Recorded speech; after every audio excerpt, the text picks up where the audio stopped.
Hey soccer fans, welcome back to the Feed the Fire podcast where we're talking Chicago Fire and Major League Soccer. I'm your host Nick, and with just one day until the Chicago Fire kickoff against the New England Revolution at SeatGeek Stadium, we're going to take a look at this matchup, see what kind of opponent New England is presenting, and give a prediction on whether the Fire can get the win, get the 3 points, and try and make that push back into the play-in game for the playoffs. First of all, though, I want to remind everyone the show is sponsored by Skira Icelandic Spring Water.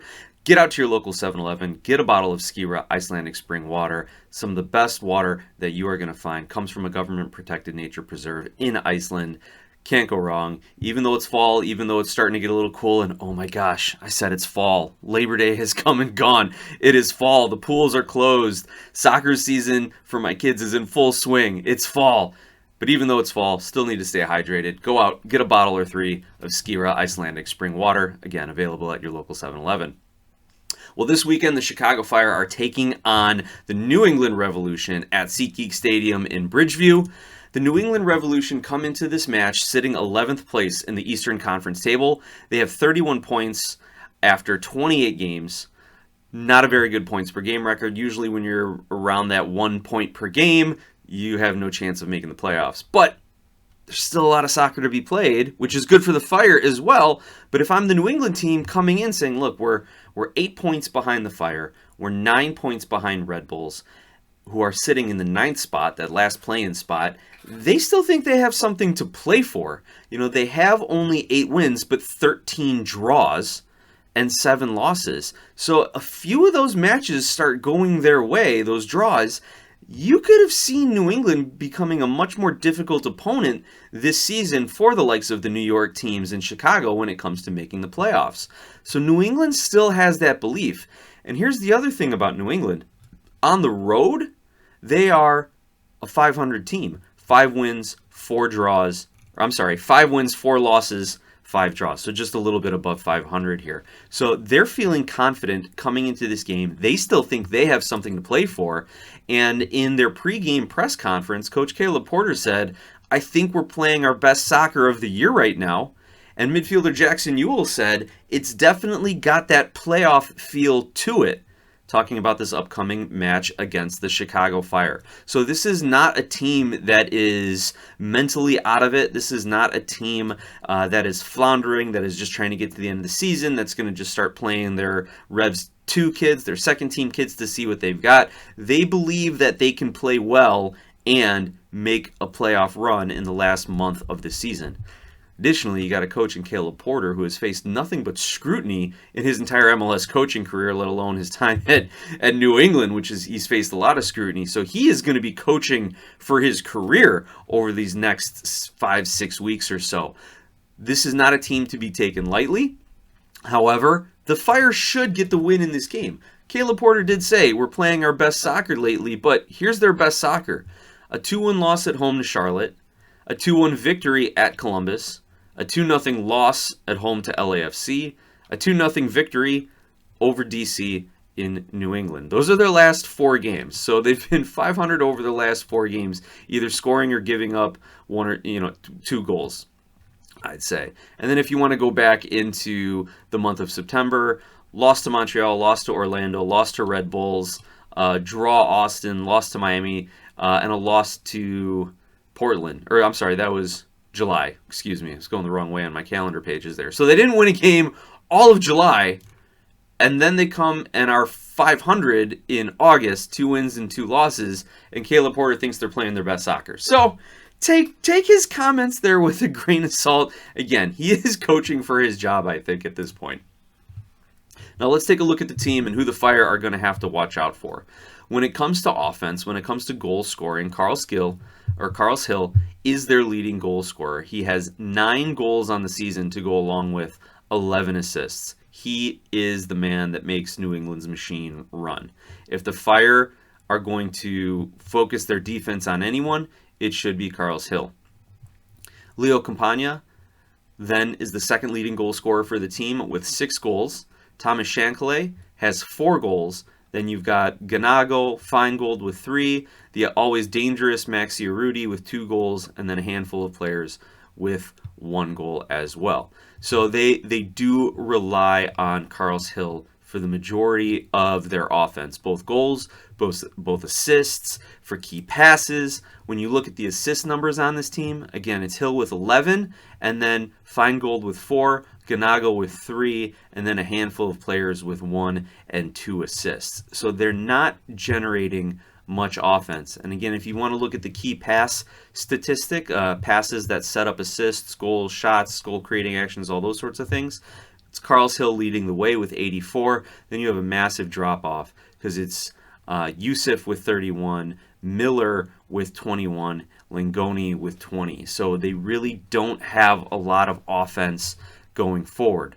However, if you do look at the standings, let's take a look at their goal differential and how the defense seems to play. I'm just going to keep... There we go. There's the tab I was looking for.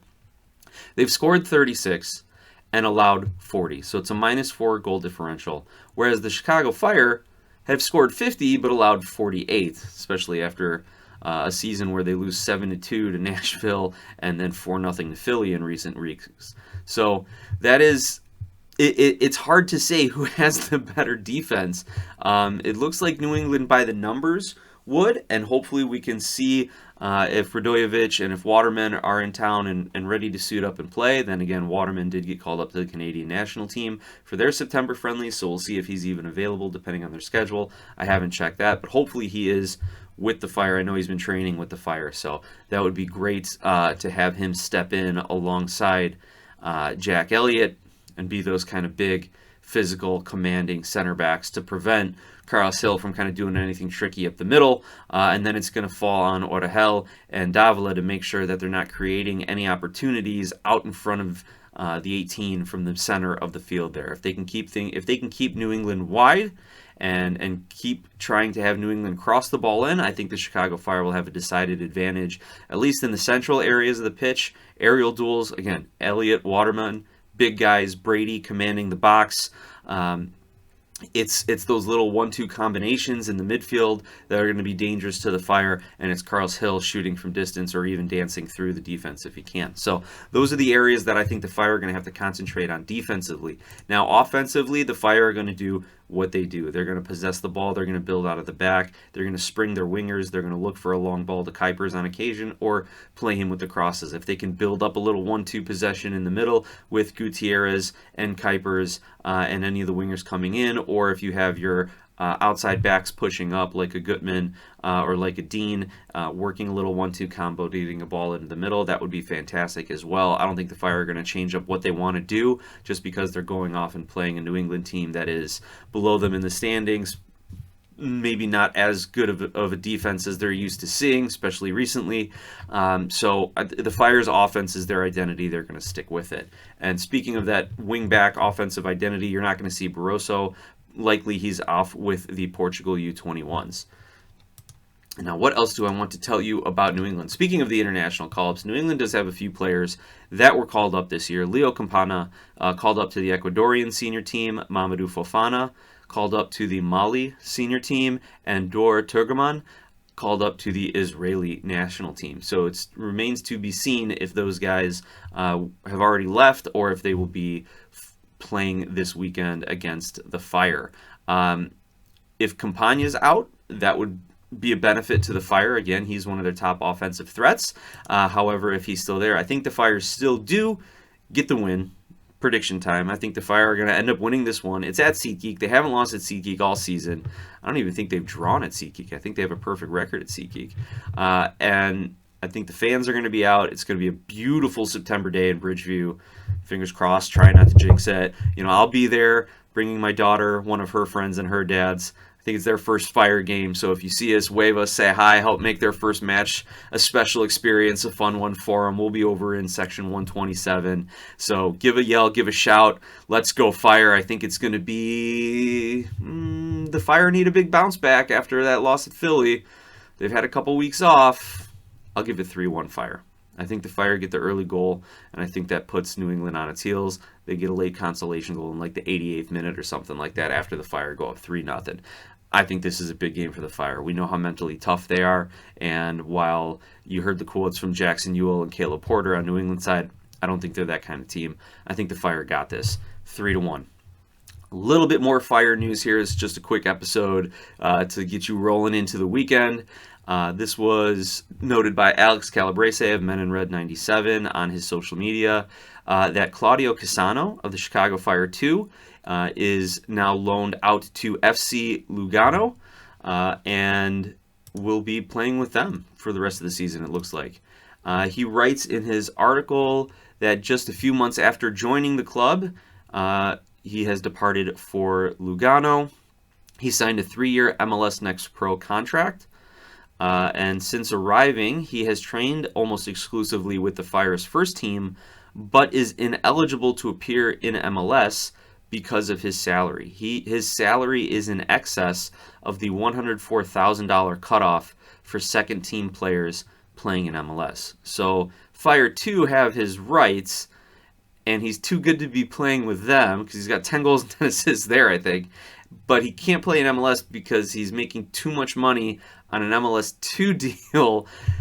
So, again, one of those interesting MLS roster rule quirks, but it does look like the Fire have plans for him in the future and that they want to lock him up, they want to get him integrated with the first team, and now they want to get him minutes in a competitive league by getting him over to Lugano. So definitely a rising star for the Fire, a rising star for Italian youth soccer, someone to keep an eye on in the future. And again, keep that pipeline to Lugano open, keep that door open, and that way we can continue to develop players. You saw what it did for Justin Reynolds. It really helped bolster him. You saw what it did for Yorgos Koutsias. It's kept him in fine form, and again, he gets some call-ups to the Greek youth national teams again this fall window. So let's keep it going. Let's keep that partnership open, and it's a foot in the door in European scouting and European development. So can't beat that. Both for players, for coaching, for organizations, for everything. Yeah, everything's being shared there, which is fantastic. All right, I said it was going to be a short episode. That's it. Just a quick 13-minute one for you to kick off your weekend this Friday. Enjoy the match. I hope to see everyone out at SeatGeek this weekend, and let's go Fire.